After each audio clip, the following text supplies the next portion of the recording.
देवियों, सज्जनों और नन्हे दोस्तों, नए रूप में सुसज्जित कोलकाता के एमपी बिड़ला तारामंडल में आपका स्वागत है। सभ्यता के प्रारंभ से ही मानव मस्तिष्क रात के आकाश को देख अचंभित रहा। सदियों तक नक्षत्रों का निरीक्षण करने के बाद पूर्वजों ने बनाई कुछ विशाल इमारतें जो कैलेंडर और वेधशालाओं के काम आई।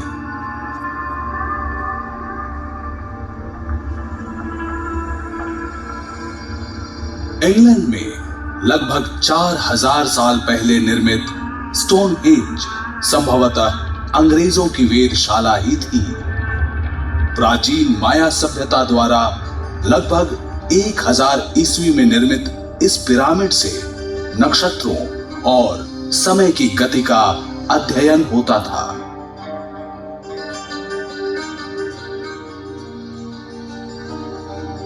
लेकिन विज्ञान और तकनीक के विकास ने महाकाश के बारे में हमारी पुरानी सोचों को बदल दिया।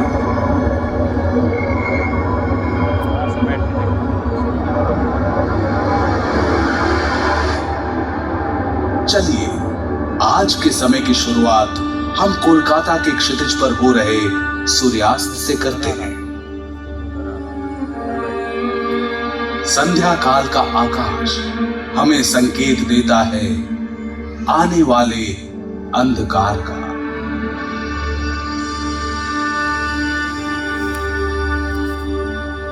गुम होते उजाले में टिमटिमाते बिंदु उभरते हैं। जल्दी ही हमें रात्रि का शानदार आकाश दिखने लगेगा। महाकाश के एक कोने में खड़े होकर हम नक्षत्रों से भरे असीम आसमान को देखते हैं, मानो ये हमें आमंत्रित कर रहा हो।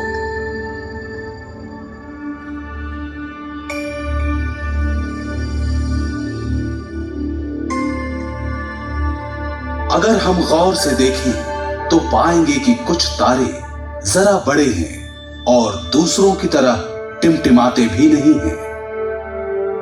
सदियों पहले हमारे पूर्वजों ने देखा कि ये तारे एक वक्राकार पथ में आगे बढ़ते रहते हैं। हर रात, महीने दर महीने। प्राचीन ग्रीक पर्यवेक्षकों की नजर में ये थे घूमने वाले गतिशील ग्रह।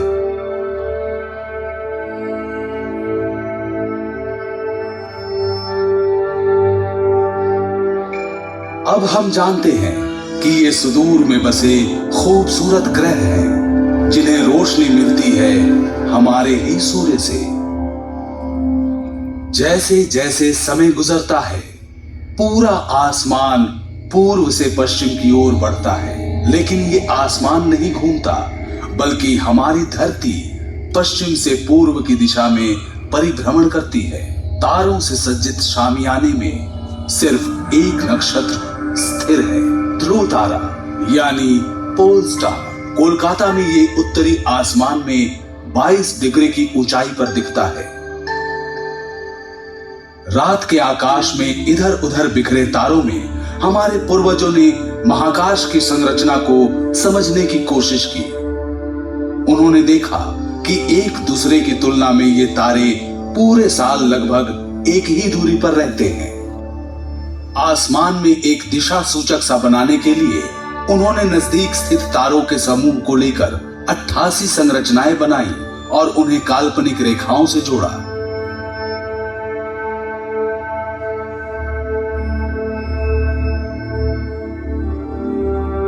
मनुष्य ने अपनी विलक्षण कल्पनाओं द्वारा इन बिखरे तारों को जानी पहचानी आकृतियों से बदल दिया, जिन्हें तारामंडल कहा गया। ये प्राचीन नक्शे सदियों तक मानव को दिशा ज्ञान, सामुद्रिक यात्राओं और समय काल के अध्ययन में मदद करते रहे। इन तारामंडलों को लेकर मिथकीय कहानियां गढ़ी जाने लगी और महाकाश पर्यवेक्षकों ने उन्हें मौसम परिवर्तन, बाढ़ और फसलों की बुआई और कटाई से जोड़ना शुरू कर दिया। रात को दिखने वाले तारामंडलों में से सबसे स्पष्ट है काल पुरुष अर्थात ओरायन। तारों को आपस में मिलाकर जो आकृति बनी वो था ग्रीक मिथक का महान शिकारी ओरायन। इस शिकारी की कमर की सिधाई में दिखने वाले 3 चमकीले तारे दुनिया के कोने कोने में महत्व रखते हैं। आज आसमान में दिखने वाले अन्य तारामंडल हैं आर्सा मेजर या ग्रेट बेयर कॉन्स्टलेशन, जिसे भारत में सप्तर्षि मंडल कहते हैं, कैसियोपिया रानी, टॉरस यानी वृषभ,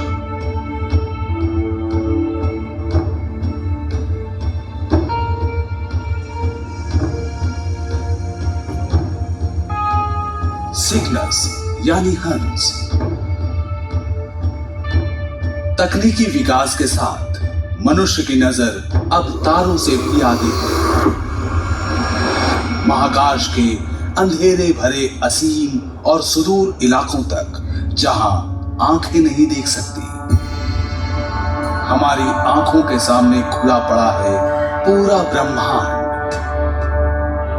अपनी विभिन्न चीजों और अद्भुत अकल्पनीय घटनाओं से भरा हुआ ब्रह्मांड।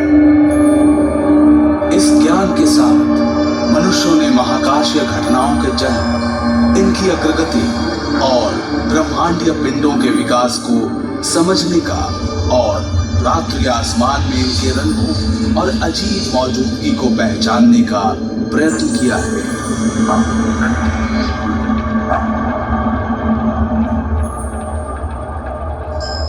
चलिए अब हम चलते हैं अनगिनत विविधताओं से भरे हैरत अंगेज महाकाश में। देखते हैं असंख्य रंगों से भरपूर दृश्य जो वास्तव में पूरे महाकाश का एक छोटा सा हिस्सा भर है। जीवन की संभावनाओं से भरे हमारे ब्रह्मांड की कहानी, द कॉस्मिक कोलिशन।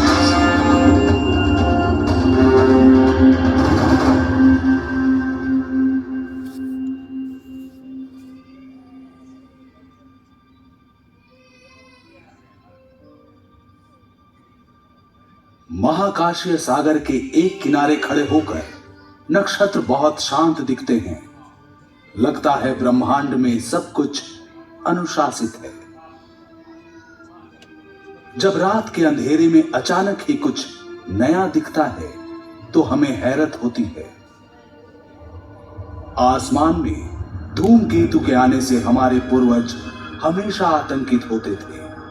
सन 1631 में जब विसुवियस पर्वत का शिखर ध्वस्त हुआ तो उसके जलते लावा से इटली के 2 शहर बर्बाद हो गए। उस समय एक धूमकेतु दिखा और इस अजनबी घुसपैठिए को ही इस विनाश और विस्फोट का दोषी माना गया।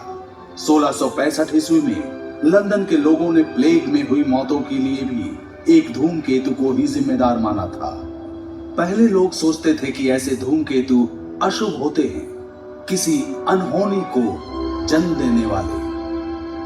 आज हम जानते हैं कि धूमकेतु शुरू में सूर्य की परिक्रमा करने वाली बर्फीली चट्टानों के टुकड़े होते हैं, हमारे सौर मंडल के ग्रहों से काफी दूर। अगर इनमें से कोई सूर्य की गर्मी के नजदीक वाले परिक्रमा पथ में खींचा आता है तो बर्फीली सतह ठोस से गैस बन जाती है। पीछे छोड़ते हैं चट्टान और धूल से भरी मीलों लंबी पूंछ। लेकिन धूमकेतु की पूंछ के चट्टानी टुकड़े जो उल्का पिंड कहलाते हैं, धरती के वातावरण से टकराएंगे। टकराते ही ये जल उठेंगे, ज्वलंत उल्काओं का स्रोत फूटेगा।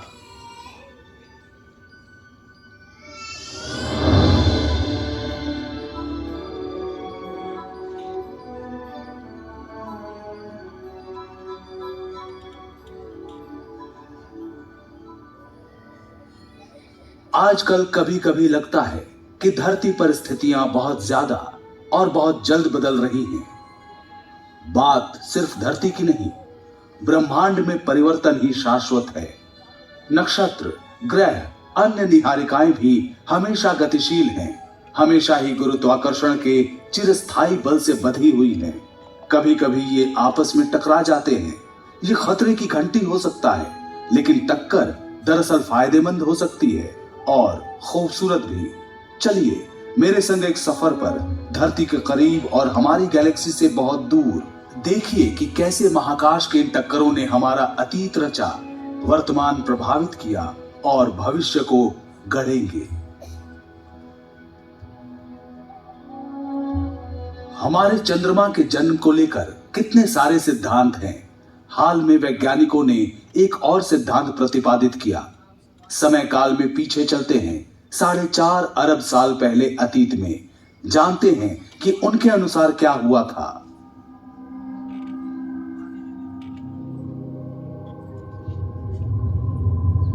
हम जिस पृथ्वी को देख रहे हैं वो युवा है, अभी भी गठन की प्रक्रिया में है, जहां जीवन अभी तक नहीं पनपा।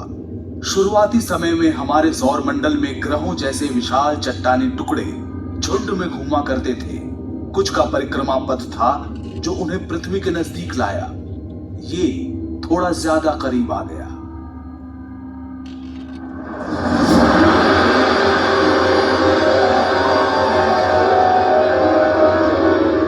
इस टक्कर से पृथ्वी लगभग नष्ट हो गई।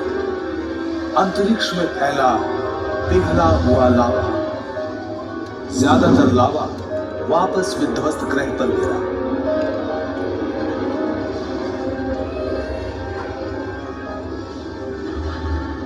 बाकी रह गया परिक्रमा पथ में। गुरुत्वाकर्षण के कारण बाहरी महाकाश में नहीं जा पाया।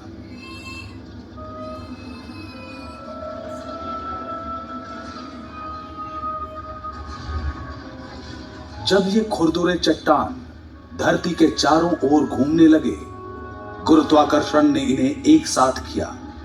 ये टकराते गए, जुड़ते गए, इनका आकार बड़ा होता गया।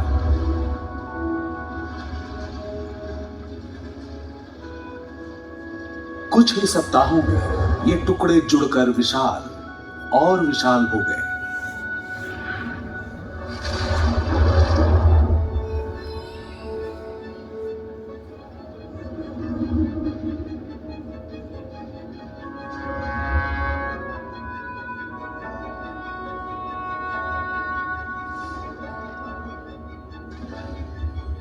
एक महीने से भी कम समय में आकार अविश्वसनीय हो गया। चांद का जन्म हुआ। बिल्कुल सही, सिर्फ एक महीने में बना था हमारा चांद। ये है आज का चंद्रमा। सोचकर अचरज होता है कि एक भयानक टक्कर के कारण आज रात का आसमान चांदनी बिखेरता है, लेकिन ये सच है। कारण हजारों थे, अलग अलग, लेकिन इन टक्करों से ही धरती पर जीवन पनप सका। आघात ने धरती की धुरी को झुका दिया, जिससे ऋतु परिवर्तन हुए। चंद्रमा के गुरुत्वाकर्षण के कारण ज्वार भाटा बना। तब से लेकर आज तक हमारे सौर मंडल में ठहराव आया है। अब दूसरे ग्रह से पृथ्वी के टकराने का डर नहीं है, लेकिन दूसरे टक्कर हमें रोज प्रभावित करते हैं। कुछ खास टक्करों में शामिल है हमारा सूर्य भी। फिक्र न करिए, इतनी जल्दी धरती जाकर सूरज से टकराने वाली नहीं है। हमारा परिक्रमा पथ नियंत्रित है और अरबों सालों तक ऐसा ही रहना चाहिए। लेकिन धरती पर हर जीवन निर्भर है सूर्य में होने वाली टक्करों पर।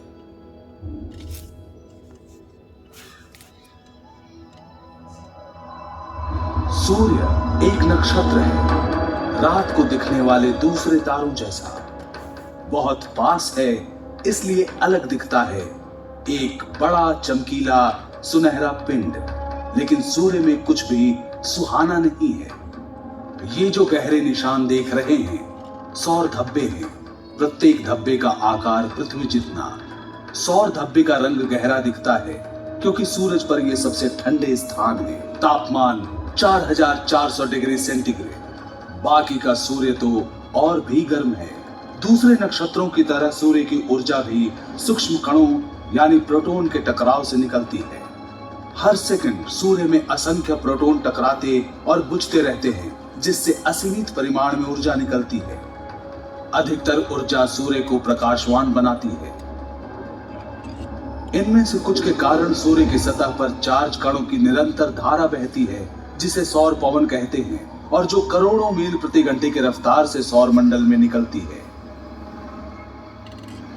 या कम अंतराल और तीव्र गति वाली सौर आंधी जो कणों को महाकाश में उड़ा देती है। अभी हम नासा के उपग्रह द्वारा खींची गई सौर आंधी की सच्ची तस्वीरें देख रहे हैं। उसे स्थिर देखा। सौर आंधी का बादल उपग्रह से टकराया और चित्र लेने वाले उपकरण पर छा गया।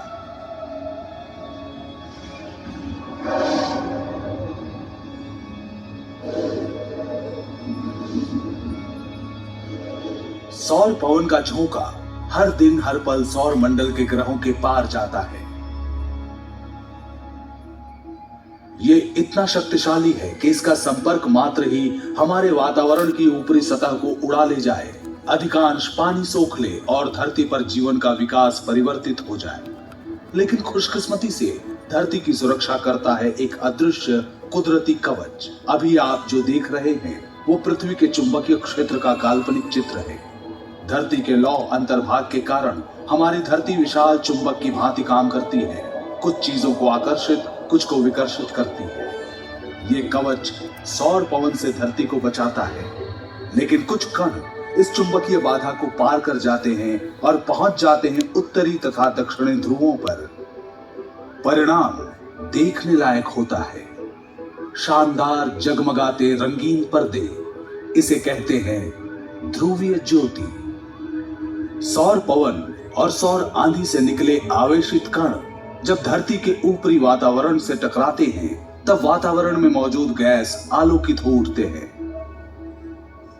यह है इंटरनेशनल स्पेस स्टेशन, जो 400 किलोमीटर की ऊंचाई से धरती की निचली कक्षा में परिक्रमा करता है। महाकाश में जाकर ध्रुवीय ज्योति को देखने वाले कम ही हैं।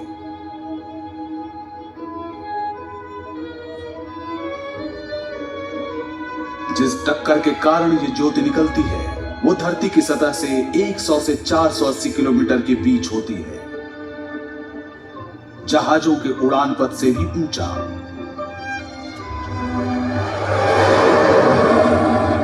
और होता है हमारी धरती का सबसे अनोखा प्रकाश उत्सव।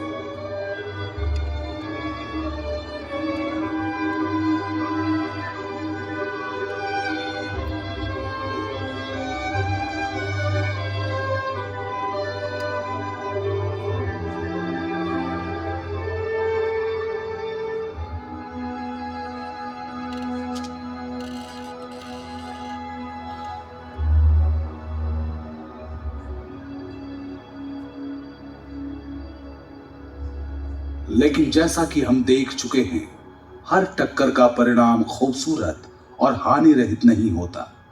उनमें से एक के कारण अविस्मरणीय घटना हुई और धरती पर जीवन का क्रम बदल गया।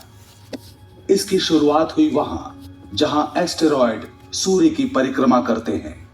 सौर मंडल के प्रारंभिक 20-30 लाख वर्षों में जब ग्रह बन रहे थे, तब जो चट्टान और धातु के टुकड़े छूट गए, उनसे बने एस्टेरॉयड।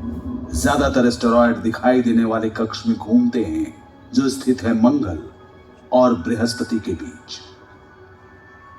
कुछ और भी करीब हो सकते हैं। किसी भी साल लाखों में एक मौका हो सकता है कि एस्टेरॉयड धरती से टकराएगा, लेकिन 6.5 करोड़ साल पहले एक टकराया था।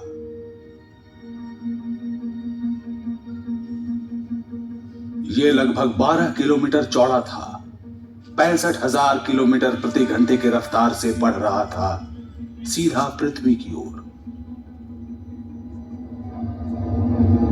लेकिन हम जिसे जानते हैं, तब पृथ्वी ऐसी नहीं थी।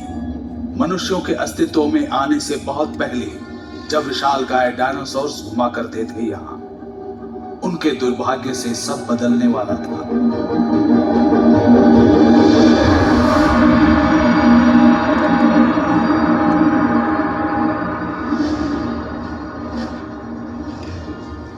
जहां मेक्सिको है, ये एस्टेरॉयड वहां टकराया, आग का गोला फूटा, जहां तक नजर जा सकती सब कुछ जलकर राख हो गया।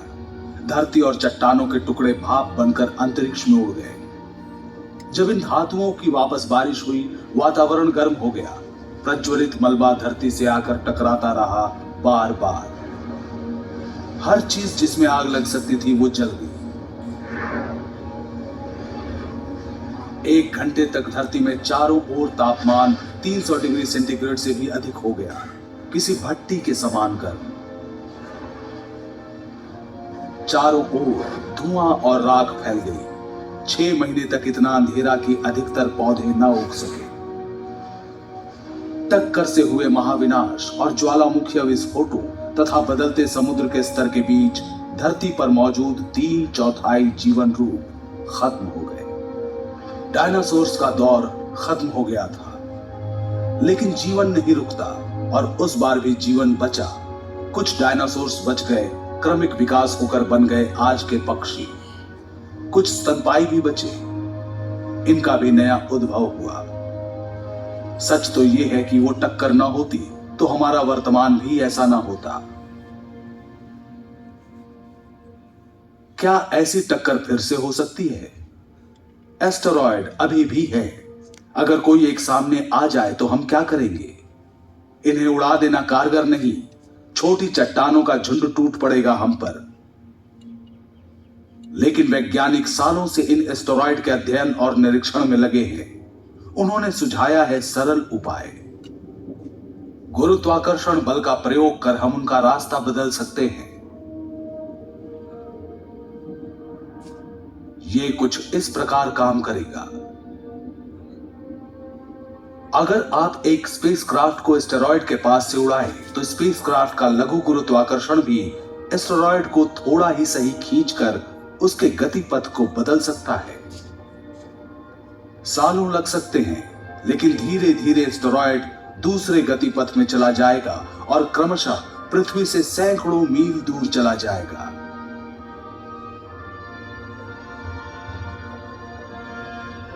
कुछ 100 मील की दूरी भी काफी नहीं है, लेकिन हमारी सुरक्षा के लिए पर्याप्त है।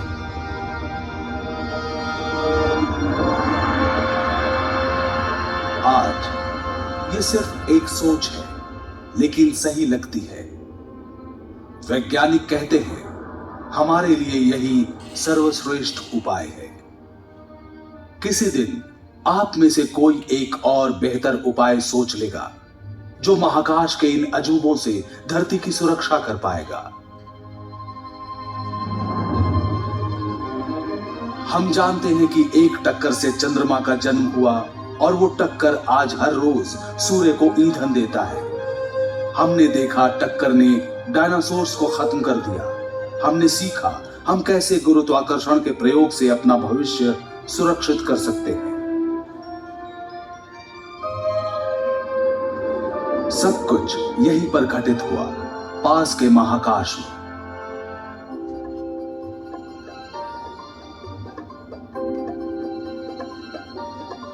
लेकिन बाकी ब्रह्मांड का क्या और भविष्य का क्या? महाकाशीय टक्करों का क्या असर होगा हम पर?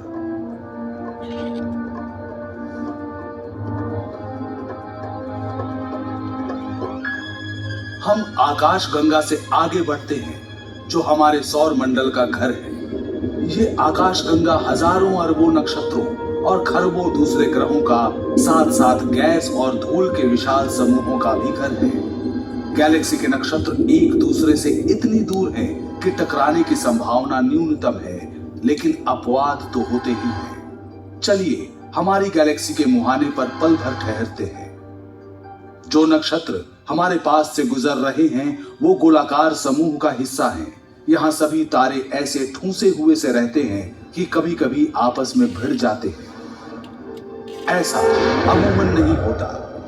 यहां भी लाखों वर्षों में एक बार ऐसा होता है।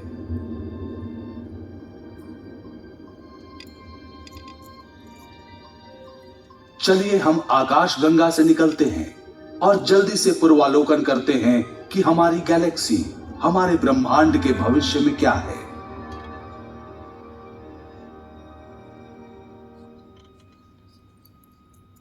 भविष्य में अरबों वर्ष आगे आ गए हैं हम, पृथ्वी से 5 लाख प्रकाश वर्ष दूर। देखिए, आकाश गंगा पड़ोस की गैलेक्सी एंड्रोमेडा से टकराने वाली है। हमने इस दृश्य की गति बढ़ा दी है। अब हर सेकंड में प्रकाश वर्ष की गति से बढ़ रहे हैं। ब्रह्मांड की बाकी चीजों की तरह गैलेक्सी भी भ्रमणशील है। हालांकि एक दूसरे से काफी दूर है, पर गुरुत्वाकर्षण इन्हें बांधे रखता है। ये दो विशाल गैलेक्सियां एक दूसरे के इर्द गिर्द घूमकर महाकाश में नृत्य प्रस्तुत करेंगी। नजरें मिलाकर कभी पास आएंगी, कभी दूर जाएंगी। इन गैलेक्सियों में नक्षत्र और ग्रह दरअसल टकराते नहीं हैं। ये बहुत दूर होते हैं। वैज्ञानिक मानते हैं कि ये पास आकर गुजर जाएंगे, आपस में टकराएंगे गैस और धूल, जिनसे दोनों गैलेक्सी भर जाएगी।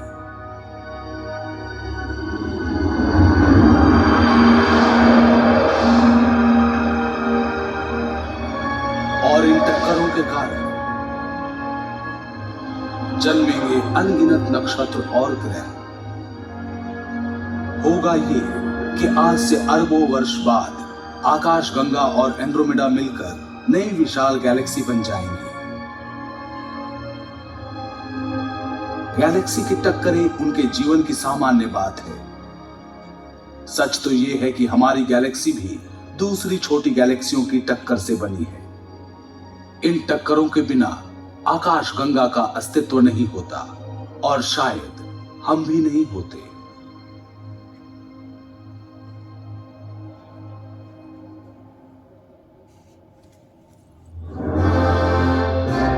महाकाश की अचरज भरी चकाचौंध वाली टक्करों ने उन चीजों को बनाया जो हमें यूं ही मिल गई।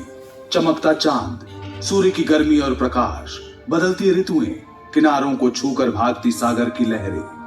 इन टक्करों ने डायनासोर्स को खत्म किया, ब्रह्मांड का नक्शा बदल दिया, गैलेक्सियों को फिर से गढ़ा, नए सितारों, नई दुनियाओं को जन्म दिया। निरंतर विकसित हो रहे विशाल ब्रह्मांड का क्षुद्रतम हिस्सा है हम। कभी लगता है एक छोटे सफर के राही है हम, लेकिन हम खोज पर निकले हैं निरंतर बदलते ब्रह्मांड को समझने की कोशिश में। और कुछ नहीं पता कि टकरावों के चलते बनते बिगड़ते इस ब्रह्मांड में हमारी अदम्य जिज्ञासा के कारण अगली बार किस सच से टकराएंगे हम।